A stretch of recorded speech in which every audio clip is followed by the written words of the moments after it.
முதல் சட்டப்பேரவை கூட்டத்தொடர் ஒரு இளம் அமைச்சரா கூட்டத்தொடரில் கலந்து கொண்டிருக்கீங்க. எப்படி அனுபவம் எப்படி இருந்துச்சு? ரொம்ப சந்தோஷமா இருந்துச்சு. உண்மையால் இவ்வளோ பெரிய அரசியல் வரலாற்றில் பெரிய ஒரு புரட்சினா அது எங்களை போன்ற ஆட்கள் அந்த சட்டமன்றத்தில் உட்கார்ந்ததுக்கான வாய்ப்பு கிடைச்சது தான். ஸோ அந்த வாய்ப்பு கொடுத்த எங்கள் அண்ணன் தளபதி அவர்களுக்கும் எங்களை நம்பி எங்களுக்கு வாக்களித்த என்னோட கிணத்துக்கடவு தொகுதி மக்களுக்கும் எப்படி இதெல்லாம் வெறும் நன்றின்னு வாயால் சொல்கிறது தெரியல. அதுக்கு இன்னொரு வார்த்தை தேடிட்டு இருக்கேன். கிடைக்கும் போது நிச்சயமாக சொல்லுவேன். பட் என்றைக்குமே மறக்க மாட்டேன். இப்படி எல்லாருக்குமே இப்படி ஒரு வாய்ப்பு கிடைக்காது. எனக்கு அப்படி ஒரு வாய்ப்பு கிடைச்சிருக்கு. ரொம்ப சந்தோஷமா இருக்கு. முதலமைச்சருடைய பதிலுரை எப்படி இருந்துச்சு சட்டப்பேரவையில்? அதை பார்க்கணும். முதல் நாள் வாயை திறங்க சிஎம்ட்டு வந்தாங்க.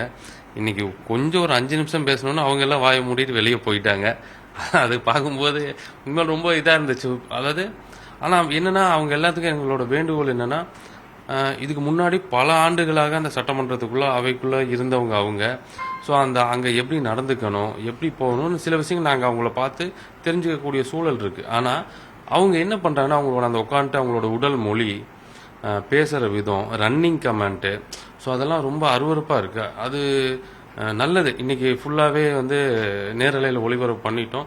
ஸோ மக்கள் அவங்களோட தரத்தை தெரிஞ்சிக்கக்கூடிய வாய்ப்பு இருந்துச்சு. முதலமைச்சரோட பதிலுரையில் மதுவிலக்குத்துறையை பற்றி குறிப்பிட்டிருந்தாங்க. குறிப்பாக பள்ளி, கோயில்கள் மற்றும் பேருந்து நிலையத்துக்கு அருகே இருக்கக்கூடிய மக்களுக்கு இடையூறாக இருக்கக்கூடிய 717 கடைகளை மூடி இருக்குங்கிறத குறிப்பிட்டு பேசியிருந்தாங்க. அங்கே நடந்த முறைகேடுகளை பற்றியும் பேசியிருந்தாங்க.